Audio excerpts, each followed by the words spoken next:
Bonjour à toutes et à tous et bienvenue sur Bref Real. Aujourd'hui, j'ai débriefé le match Girone contre le Real Madrid. Et oui, ce match était un match attendu parce que c'était un match pour la première place avec les leaders de la dernière journée. Et comme le Barça a gagné, il fallait à tout prix gagner et aussi pas se laisser distancer au classement. Le match a été en deux. Il y a eu deux choses. Il y a eu les. Allez, on va arrondir, on va prendre le gros. Les 10 premières minutes où ça a été très mauvais. Où on a refait des erreurs défensives. Il y a eu plusieurs têtes, dont une qui avait touché le poteau. On était pris de partout. On laissait des centres pareils que sur les autres matchs. Même si le dernier match, bon, en soi, c'était dominé, mais sans faire grand chose, sans trouver la solution face à une équipe où au final on n'avait rien à craindre et voir une inefficacité devant le but, c'était affligeant. J'en ai pas fait de débrief, excusez-moi, mais c'est vrai que bon, il n'y avait rien à dire sur ce match-là parce que c'était tellement, voilà, on devait marquer, voilà, on a vraiment beaucoup vendangé, on a pas trouvé la solution, bref. Donc ce match-là, j'en reviens à ce match-là qui a été douloureux au début parce qu'on subissait, on voyait un bis repetita avec le match de l'Atlético et il y a eu une bouffée d'oxygène à un moment donné où on a réussi à reprendre le contrôle du ballon, à reprendre confiance, à remarquer. Rosselló n'y est pas pour rien parce que c'était vraiment le joueur qui a fait basculer le match avec ce but tout d'abord, qui a vraiment fait du bien au Real Madrid. Le fait de mener et de ne pas courir après le score, ça a vraiment fait du bien. On a vu les joueurs changer d'attitude et tout de suite reprendre plus confiance en eux. Je pense que c'est psychologique en fait ce qui se passe, c'est que oui, certes, il y a des lacunes, il y a des choses à travailler, mais psychologiquement, quand tu es dedans, quand tu as l'habitude de prendre des buts régulièrement, tout le temps tôt et tout, et tu patauges dans ton jus pendant les premières minutes et ça ne facilite en rien au niveau de la confiance. Là, on a vu, après le but de Rosselló, une équipe plus entreprenante, une équipe plus sûre d'elle, une équipe plus stable, plus difficile à faire bouger. Il y a eu des failles et tout, mais on a vu une équipe vraiment solide. Après un but de Tchouaméni, but de la tête, c'était magnifique. Il était aussi étrangement seul à la réception de cette balle. Il l'a mis, il l'a superbement bien placé. Ça fait du bien pour l'équipe, 2-0. On s'est dit, bon, 2-0, c'est fini, c'est bon. Le match est bien parti. On a failli se prendre encore des buts. Kepa a fait une bonne prestation parce qu'il a arrêté des tirs. On remarque sur des petits plongeons, des petites sorties aériennes où il fallait être là. Et je pense qu'il a rassuré sa défense. Il nous a fait du bien. Il nous a montré qu'il faisait son match. L'équipe a été relativement sérieuse.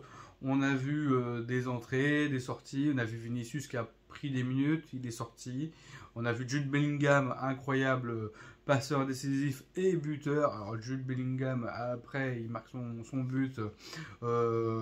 Rodrigo a fait du bien. On a vu Tchouaméni, il fait du bien aussi parce que des fois il est capable de t'amener le ballon très très très loin. Il est capable d'être là en défense, il est solide. Camavinga, c'est pareil, c'est quelqu'un qui est solide, qui est difficile à passer. Vraiment, cette équipe était très bonne avec un Kroos chirurgical encore. Vraiment, ses passes. Valverde qui a fait aussi du bien sur ses percussions à des moments où il fallait quand même percuter, ses remises de balles et tout. C'est vrai qu'on a eu une équipe plutôt bien jusqu'à la fin en fait. Bon, Nacho, il a fait une entrée, voilà. Après, il a fait une faute grossière. Moi, j'aurais pas hésité à mettre le rouge. Alors, moi, je suis supporter du Real, hein, comme vous, peut-être, sûrement, qui regardez la vidéo. Mais là, il n'y a pas à dire, c'est rouge directement, excès d'engagement. On veut bien défendre tous les joueurs, il n'y a pas de problème, mais il ne faut pas blesser les joueurs adverses. Il faut pas. Donc, il est parti sur Sivière. J'espère qu'il n'aura rien. J'espère que le joueur va aller mieux et qu'on va savoir que le joueur, au final, plus de peur que de mal. Mais c'est vrai qu'on n'aime pas blesser les joueurs, que ce soit nos joueurs, hein, mais que ce soit les joueurs adverses, ça sert à rien. On est tous là pour jouer, pour essayer de donner le meilleur de soi-même et pas de mal, on veut pas de mal. Et c'est vrai que cette sortie-là, à ce moment-là du match où tu gagnes 3-0, où tu fais des deux pieds décollés, excès d'engagement, t'es pas du tout sur le ballon, t'es plus sur le joueur, comme on dit, si le pied est au sol et pas en l'air, ça lui casse la jambe. C'est vrai que bon, il faut, il faut éviter ce genre de truc parce que d'un, ça pénalise l'équipe. Le rouge, lui, il pourra pas rejouer au match suivant. Mais c'est vrai que j'ai pas envie de blesser un joueur adverse, quoi. C'est ça aussi, hein. On se dit ça, on est le Real, on est une équipe classe et tout, et c'est vrai que blessé n'est pas forcément dans le. Voilà, après l'excès d'engagement, mais là, en vrai, à 3 euros, tu peux laisser courir, tu peux le laisser passer, tu peux te reprendre, te rattraper différemment, mais te jeter comme ça pour une balle qui n'est pas dangereuse, bon. Après, c'est fait, mais moi j'aurais mis le rouge directement, j'aurais même pas eu besoin d'aller à la VAR pour mettre le rouge. Je suis en train de me dire, mais ça mérite rouge, jaune, orangé, j'entendais les commentateurs, rouge, ouais, ça commençait. Et puis ça débattait, mais moi j'étais déjà passé en mode, mais de toute façon il y aura rouge, c'est obligé, enfin je comprends pas pourquoi il n'y aurait pas eu rouge.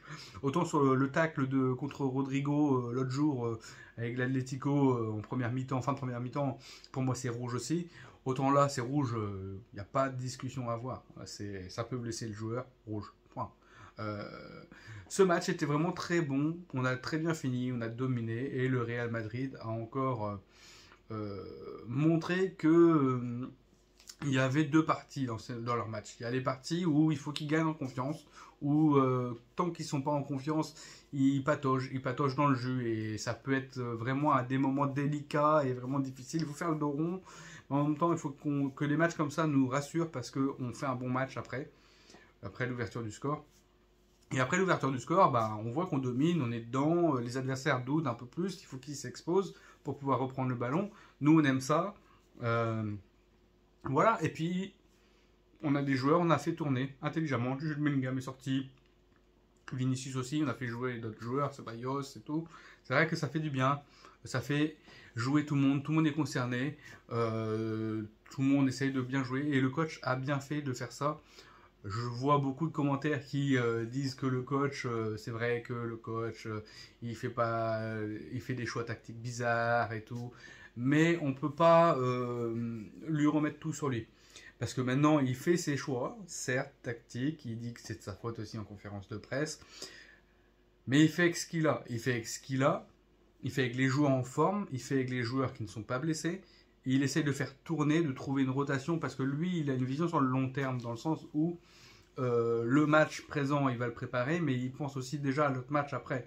Et savoir que là, il fait tourner Bellingham, parce que Bellingham, le match d'avant, il avait laissé sur le banc parce qu'il lui avait demandé de souffler un peu. Il faut que les organismes se reposent aussi, parce que le but du jeu, c'est sur le long terme et de voir loin, et de voir que si tu peux profiter le plus possible des joueurs sans qu'ils se blessent, en ayant un confort, avec l'effectif qu'on a, on peut avoir un confort. En attaque, on n'est pas forcément dans ce confort-là, mais milieu de terrain, c'est sûr, on peut avoir ce confort. Défense, ça va. Le retour de Carvajal a fait vraiment du bien. J'ai trouvé que c'était vraiment pertinent. Mais voilà, en attaque, je trouve pas déconnant. Brahim, voilà, il a fait son entrée, il a fait son truc. Après, pourquoi pas titulaire à un moment donné avec Rodrigo pour faire souffler Vinicius. Vinicius, c'est pareil. On a eu des bons joueurs, on a des bons joueurs, on a de quoi faire. Les matchs sont rassurants plus on avance. Autant la défense, le côté où on plane un peu, ça a rectifié encore parce que c'est pas encore ça. Et je répète, c'est pas nouveau, c'est pas récent le fait de voir des ballons qui traversent toute notre défense ou des joueurs qui s'insèrent trop facilement dans notre défense. On voit que nous on a du mal à pénétrer dans la défense adverse, mais que les autres, ils sont chez eux, quoi. En fait, c'est voilà, et on leur donne les clés de la maison, ils se baladent, ils prennent la bière dans le frigo et tout, voilà. Mais c'est un peu ça. Et du coup, tu te demandes, mais merde, en fait, y a personne qui leur dit, oh, vous faites quoi ici, quoi. Non, les défenseurs, ils sont là pour ça, pour regarder, pour observer, pour aussi se parler, pour savoir qui c'est qui a derrière le dos, qui c'est qui marque qui voilà, et puis d'observer, et pas regarder que le ballon, la trajectoire du ballon, waouh, c'est beau, waouh, c'est un enroulé, waouh, c'est beau. Mais après, derrière, tu as le joueur derrière que tu vois pas, et derrière, si il coupe, ou s'il fait un mouvement que tu prévois pas, tu es toujours en retard. Et tu auras toujours ce retard. Parce que si tu perds le gars que tu colles de visu, tu es en retard et tu es mort. Sachant que l'attaque a un peu l'initiative en fait. Hein. Toi, tu peux te placer, mais si l'attaquant il a géré son coup, ils ont calculé leur coup, ils ont l'initiative sur toi. Donc, c'est à toi de te positionner de telle façon à ce que l'attaquant ne puisse pas filer au but, ne puisse pas se démarquer, ne puisse pas être libre à la retombée du ballon, de contrôler le ballon ou de l'envoyer dans les buts comme il veut, d'être au marquage, de lui mettre la pression. Et je pense que c'est ça qu'il faut faire. Après, rien ne t'empêche d'attaquer, de contrôler le ballon au milieu de terrain pour pouvoir faire souffler la défense. Parce qu'on dit que l'attaque, c'est la meilleure défense. C'est vrai. De pouvoir faire circuler le ballon mieux, mais en faisant quelque chose, toujours en se montrant dangereux. Bah, on a vu les frappes de Valverde, les frappes de Kroos. Même si c'est loin, ça part, ça fait sortir la défense après sur toi. T'es gagnant. Et puis Valverde, quand il fait ça, franchement, c'est pas des frappes. Voilà. Les frappes sont pertinentes, les frappes sont bonnes. Je pense que le Real Madrid a de quoi faire. On est bien. Il faut peaufiner la défense, la confiance. Ça, c'est sûr. Il faut peaufiner l'attaque et les transitions. Ça, c'est sûr aussi. Mais maintenant, on a une équipe stable, bien. Avec le retour des blessés, ça serait mieux encore. Parce que Güler, c'est pareil. Retour serait bien pour pouvoir faire souffler, gagner un peu de temps de jeu. Ça ne sera pas un titulaire, je ne dis pas que ça sera un titulaire, voilà. Mais déjà, le faire jouer par-ci par-là quelques minutes, le faire souffler des joueurs, ça va participer à la fraîcheur de l'équipe.